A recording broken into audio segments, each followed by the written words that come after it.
Hello, welcome to my VGC Casters Season 2 team analysis video. If you don't happen to know who I am, I'm AlphaPhoebe. I'm one of the Go casters, and I am going to be participating in the VGC Draft League here. This is Season 2. Season 1 happened not that long ago. I didn't make any content for it.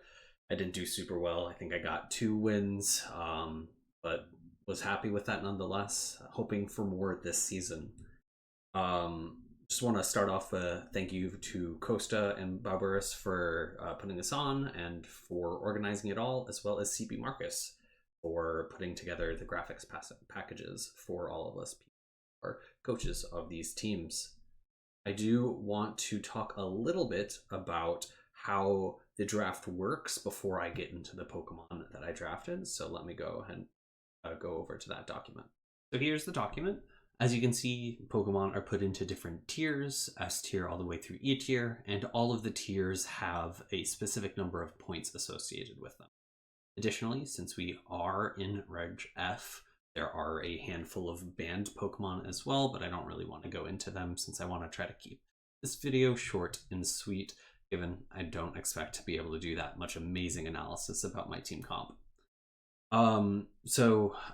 We are allowed one S tier, one A tier, two B tiers, two C tiers, a D tier, and an E tier, as well as we're allotted some additional draft points. Our total team is 12, so it's 4 free picks. I opted for an S tier, an A tier, as well as 2 E tiers because I figure if I can condense down the Pokemon that I need to focus on, it'll make my life a little bit easier. It'll probably also make my opponent's lives a little bit easier in terms of predicting the teams I'm bringing, but that's a trade-off I'm willing to make because I'm less experienced, so I want to kind of give myself an easier time. So let's go ahead and start looking into the draft. So the first Pokemon I drafted was Fluttermane. Before me, the Urshifus were already picked, as well as Raging Bolt, so I figured the Pokemon that I felt was strongest, that was still available, that I kind of knew how it played, was Fluttermane. It's really fast, it's a really strong special attacker. Photosynthesis is a very good ability. Can boost its special attack or its speed, depending on exactly how you want to utilize the Pokemon. My next draft pick, I went from my S pick to my A pick.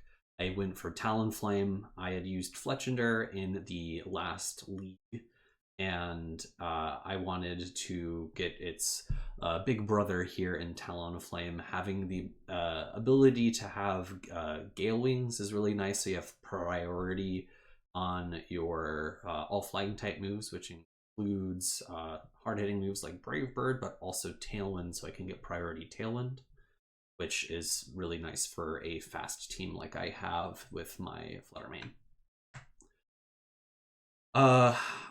Up next, I have Rhyperior, and I was just talking about fast Pokemon. This is a slow Pokemon. I wanted to have some ability to play within Trick Room, so I'm not a completely one-dimensional. Rhyperior was also on my last draft. I liked it a lot. Very strong physical attacker. A Lightning Rod will be very useful against any electric attackers that my opponents could have. Reckless is also a lot of fun with a move Double Edge. I actually did run that in week number 1. However, I did not click that move, which I'm a little disappointed in myself about. Up next, we have my Trick Room setter, the Slowking Galar, or Galarian Slowking. I wanted to have a Trick Room setter. Unfortunately, Fergaraf was already taken, which would have been my go-to since I'm familiar with it as well, and Armor Tail's just really strong. But I was happy to get Galarian Slowking as well. It is higher tiered than its counterpart in the Galarian Slowbro, so I maybe regret making that decision. We'll see if I decide to swap it out for maybe upgrading this tier of Pokemon away from just a Trick Room setter.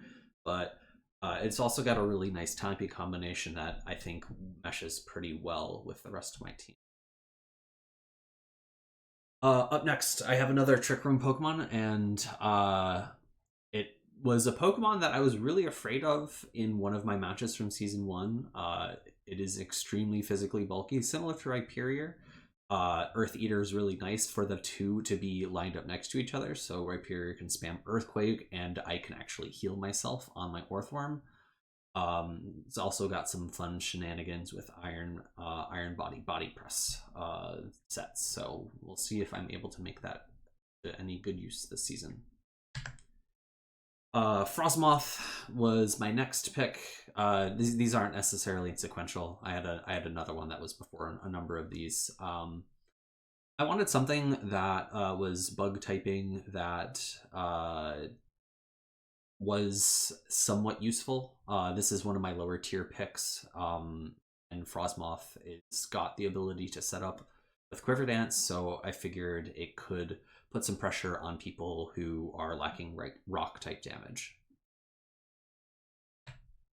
Zangoose I picked specifically just because I know that it can do some belly drum shenanigans.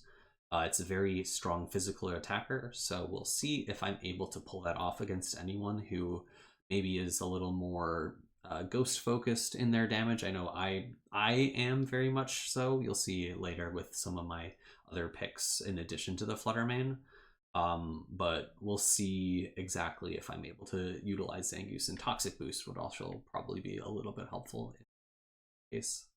However, if I'm giving the Toxic Orb, then maybe I don't want to Belly Drum because then I'm lacking a berry to heal up afterwards. Anyways, up next we have Tandemaus. I wanted a Pokemon that could use Follow Me. I had drafted this before. It's one of my lowest tier picks. I think it might have some play in a matchup where like I really need to rely on one Pokemon. However, my next pick kind of does this job, but a little bit better. That's a Mungus. So I've got Rage Powder. This is my other S tier pick. It was a Mungus and Flutter Mane, so 1 offensive, 1 defensive. With Effect Spore and Regenerator, Amoonguss is like a really annoying Pokemon to deal with. I probably not super comfortable with it yet, and might show through. Week 1's already been played. I'm recording this after the fact. I think I could have utilized it a little bit better, especially the Regenerator ability. However, I think this Pokemon will be really solid into my team. Rage Powder to direct away attacks, as well as Spore, really threatening a lot of slowing down my opponent's potential. My second A-tier pick was Basculegion M, so this is the other ghost type damage I was talking about.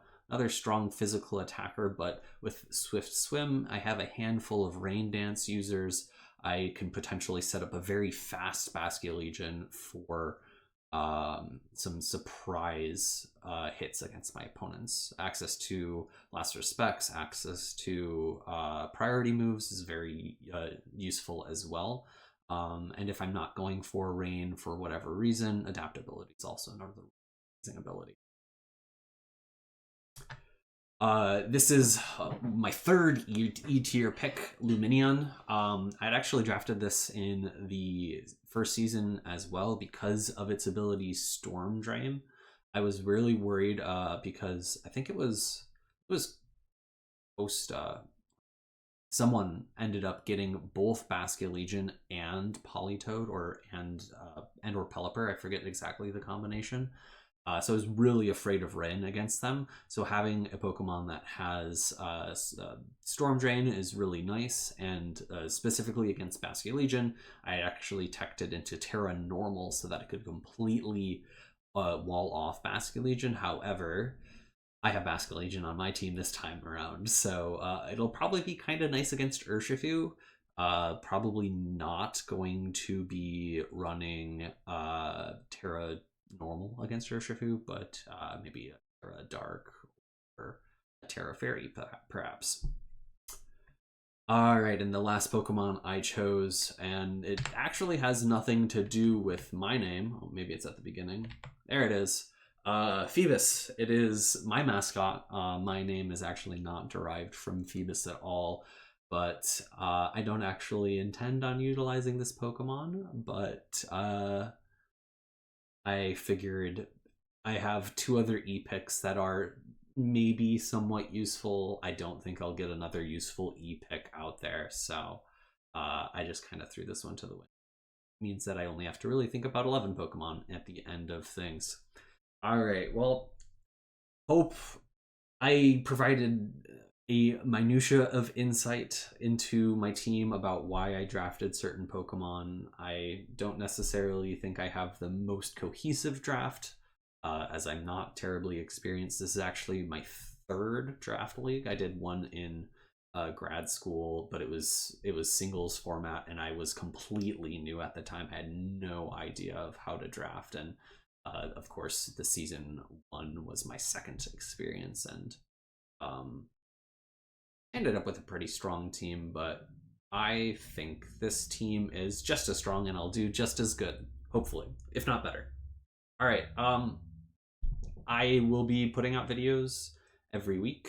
I think everyone will be at about the same time, so check out everyone else's videos as well. And if you want to watch the rest of these, make sure you give me a follow either on Twitter, or you could subscribe. I cannot promise any other content. I will be doing this and this alone, as I've got a full-time job outside of casting. So, all right, well, have a good rest of your day whenever you are watching this. Bye.